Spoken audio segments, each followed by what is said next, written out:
episode of Sound Pals Go to the Movies. This is another Throwback Thursday review, and today I will be reviewing the movie Gremlins. And just a fair warning, there's going to be spoilers up ahead, so you've been warned. A young man inadvertently breaks 3 important rules concerning his new pet and unleashes a horde of malevolent, mischievous monsters on a small town. So let's begin with my first pro. This movie was made with puppets and mostly practical effects due to that back in the day, special effects were kind of costly and would not seem real enough to pull off Gremlins in the movie. But still, the puppets were not cheap, each apparently costing between 30 and 40k, and the way they used the puppeteering in this movie was kind of great. It actually gave you a bit of a scare sometimes, and also at the funny scenes when the puppets were interacting with other things, it made it more fun and more believable. And because of the puppets in this film, we have the Furby toys that came later, which by the way were actually modeled right after Gizmo. Next pro, the voice of the Gremlins were done by many people, but one that actually stands out was Michael Winslow. A lot of people know him because of the Police Academy movies, and also for Gizmo's voice, it was done by none other than Howie Mandel. And Howie actually had to record his lines in multiple languages so the jokes can actually be relatable overseas, so he had to say jokes or references without actually speaking that language. Next pro, all the references in the movie, such as poster, films, and televisions to the Gremlins portraying certain actors or parodying actors and also famous movies, and even acting like real humans to get a laugh from audiences, made this movie more enjoyable than scary. Also, there are Easter eggs from the director and executive producers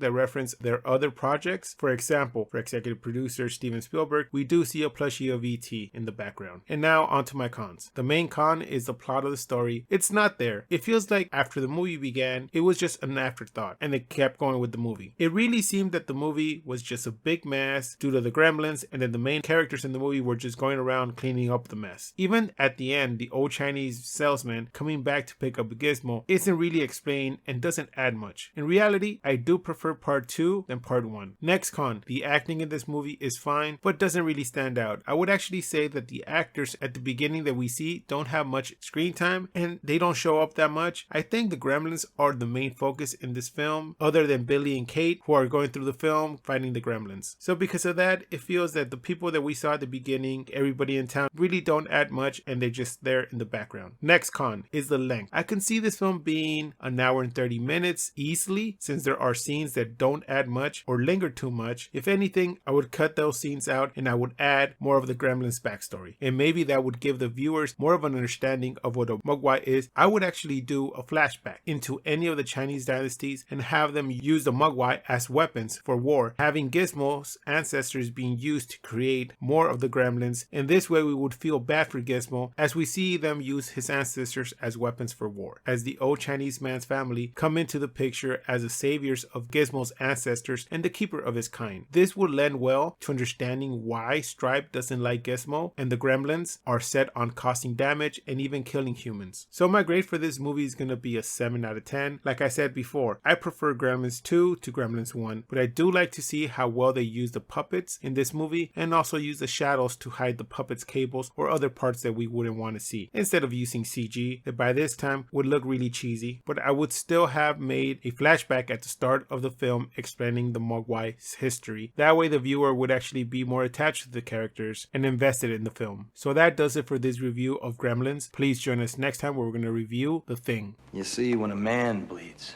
it's just tissue. The blood from one of you things won't obey when it's attacked.